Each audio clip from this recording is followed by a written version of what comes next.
The day you got promoted, you called someone, your partner, a parent, a friend, whoever it was. They heard it in your voice before you finished the sentence. New title, bigger number. You remember that call. What you don't remember is everything you agreed to in the 90 days that followed, because nothing was signed. No document listed the car you'd upgrade, the neighborhood you'd start browsing, the lunches you could no longer skip. You agreed to all of it anyway. Most people believe a promotion is the moment their finances improve. I'm going to prove something colder. For most professionals, the promotion is the precise moment a higher cost of living gets installed and the installation completes before the first full paycheck at the new rate ever clears. The version of you 8 years from now has already done this math. This episode is about why you haven't. Here is the belief, stated fairly, because it deserves to be stated fairly. Careers are ladders. Each rung pays more than the last. If you keep climbing, take on more responsibility, deliver more value, earn that till your financial position improves with every step. The promotion is the reward. The raise is the proof. And over a 30-year career, the compounding of those raises is supposed to be what separates the people who end up comfortable from the people who end up stuck. This is not a naive belief. It is the operating logic of nearly every professional you know. It is why people stay late, take the stretch project, move cities, survive the reorganization, smile through the performance review. The ladder is the plan, and the arithmetic behind the plan looks unassailable. A promotion typically carries a raise of 7 to 12%. A standard annual increase runs around 3.5%. One promotion is worth 2 or 3 years of ordinary raises delivered in a single afternoon. Stack 4 or 5 of those across a career, and the gap between climbing and not climbing looks like the entire difference between security and struggle.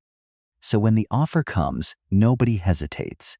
Nobody runs a cost analysis on a reward. The idea itself sounds absurd, like auditing a gift. You say yes, you make the call, and you begin immediately and without noticing to become the person the title says you are. That last part, becoming the person the title says you are, is where this episode lives, because that person has expenses you haven't met yet. Now the crack. Find your savings rate, the percentage of income you actually kept for the 12 months before your last promotion. Then find it for the 12 months after. Not the dollar amounts, the percentage. If the promotion worked the way ladder logic says it works, that percentage should have jumped. The raise was supposed to be pure surplus, same life, more income, wider margin. For a striking number of professionals, the percentage doesn't move. In many households, it falls. The dollar amounts rise on both sides of the ledger, more in, more out, and the margin between them stays fixed, as though the margin itself were the thing being managed. Here is what makes that strange. You never decided to spend the raise. There was no afternoon where you sat down with a new number and allocated it to new costs. The costs simply appeared, one reasonable decision at a time, and almost all of them appeared early. A wardrobe adjustment in week 2 because the role is client-facing now. A car conversation in week 6 framed as practicality. A different answer to should we start looking at houses by month 3. Each decision defensible in isolation, none of them coordinated. And buried inside that sequence is the detail almost everyone misses, the one this entire episode turns on. The spending moved first. The income came later.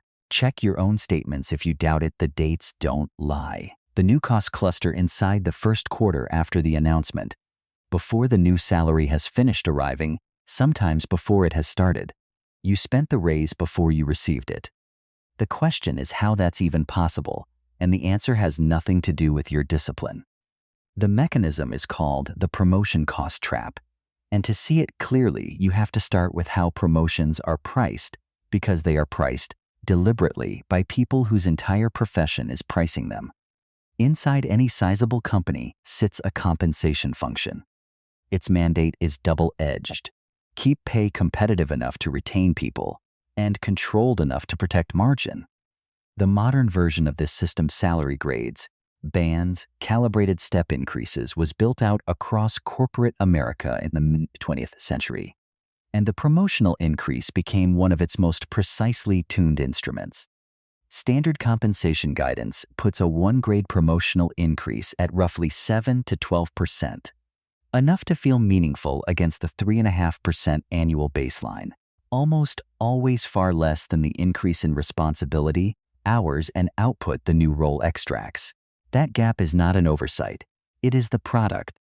A promotion lets a company purchase director-level work at a price anchored to your previous salary, plus a calibrated bump not at the open market rate for the role. This is why internal promotions so consistently pay less than external hires for the same seat. Your anchor is your own history. Theirs is the market. So the raise is smaller than it appears, but the size of the raise is not the trap. The trap is the timing. The costs of a promotion arrive immediately, and the income arrives slowly, and everything that follows is downstream of that asymmetry. Walk through the sequence. The title changes on a Monday. Within days, your environment changes. A different tier of meetings, a different peer group, a different set of unspoken standards about how someone at your level dresses, drives, entertains, vacations, lives. The signals are instant, and human spending responds to signals, not to bank balances. Economists have a name for the underlying behavior-induced consumption, measured by the marginal propensity to consume, the share of each additional dollar of income that gets spent rather than kept. For most households, most of every marginal dollar gets spent. But the promotion scenario is stranger than the textbook case because consumption rises against income you have not yet received. You are not spending the raise, you are spending the title borrowing in effect against a future stream of paychecks. Meanwhile, the raise itself is drip-fed. It is annualized, divided across 24 or 26 pay periods, taxed at your marginal rate, shaved by benefit contributions that scale with salary. A 10% raise on paper can land as 6 or 7% in take-home, arriving in increments across a full year. The floor rises in 90 days. The income takes 12 months to fully show up. For an entire year, you live the new level on the old money, plus a partial raise, and by the time the full raise has arrived, the new floor is no longer new. It is simply your life, and your memory has quietly redated it to always. Hold on to that 90-day window. We will come back to what happens inside it, because what happens inside it is the part you will most want to have seen coming. Now, who profits from this architecture? 3 parties, in descending order of visibility. First, the employer, not cynically, structurally. Compensation design treats the promotion as a retention instrument because replacing a mid-level professional costs a significant multiple of their salary in recruiting, onboarding, and lost productivity. A calibrated promotional raise is dramatically cheaper than a replacement and cheaper than a market correction, and it raises your output while it retains you. The promotion is, from the system side of the table, the lowest cost way to keep you and get more from you simultaneously. Second, the entire economy of level-appropriate goods, the vehicles, addresses, school districts, wardrobes, and memberships that are marketed not to incomes but to identities. Their pricing models assume you will spend against the title. You do. Third, and most quietly, the lending system which finances the 12-month gap between the floor that rose in 90 days and the income that takes a year to arrive. These 3 parties have never met. They don't need to. Each one independently profits from the same sequence: costs first, income later, and so each independently reinforces it. The result is a mechanism that runs on your pride and pays out to everyone except you. Priya is 38. Marketing director at a consumer goods company, promoted from senior manager in March 3 years ago. Salary moved from $134,000 to $148,000, a 10.4% increase, squarely inside the standard band, and her manager presented it as generous. Married, her husband teaches high school chemistry. 1 daughter, 9 years old. Household income after the promotion, just over $200,000. The emotional state she would name if you caught her honest is uneasy pride. Proud, genuinely, she earned it across 12 years, and no part of this episode says otherwise. Uneasy because of a number she found last month and has not yet said out loud to anyone. The decisions she made after the promotion were rational. Conventional wisdom said, You have arrived at the level where you stop renting your life and start owning it. So within 5 months, they did what directors do, moved from the townhouse to a single-family home in a better district, $3,480 a month against the old $2,350. The car followed in month 7. A lease on something appropriate for client visits, $545 a month. Then the recurring costs of the level itself, the dinners she now hosted instead of attended, the weekend obligations of a peer group of other directors whose baseline assumptions about restaurants, trips, and summer camps quietly became her household's assumptions too. Every line item taken alone was defensible. Most were modest by the standards of her new title. That was precisely the problem. The title set the standard, and the standard set the spending, and at no point was Priya consulted as anything other than the person saying yes. The contradicting reality arrived on a spreadsheet last month, when the unease finally outweighed the avoidance and she ran the numbers. The promotion had added up roughly $14,000 a year gross. After taxes and the retirement contribution percentage, she had dutifully maintained on the higher base, about $8,900 in actual take-home. The new fixed cost the housing delta, the car, the standing obligations of the level totaled just under $19,000 a year. Her promotion had been net negative by roughly $10,000 annually. For 3 years, call it $30,000, financed out of the margin she used to save. But the number was not the moment of understanding. The dates were. Scrolling her own statements, she could see the sequence this episode just described, executed by her own hand. The housing search began in week 9 after the announcement. The car conversation, week 6. Nearly all of it inside the first 90 days before her first full month at the new salary had ever been deposited. She had not spent the raise. She had spent the title, and the raise had spent the next 3 years failing to catch up. And here is the future regret, because it has a face and a date. Priya at 46, one more promotion along. If the pattern holds, we'll run this spreadsheet again. The numbers will be larger. The gap will be larger.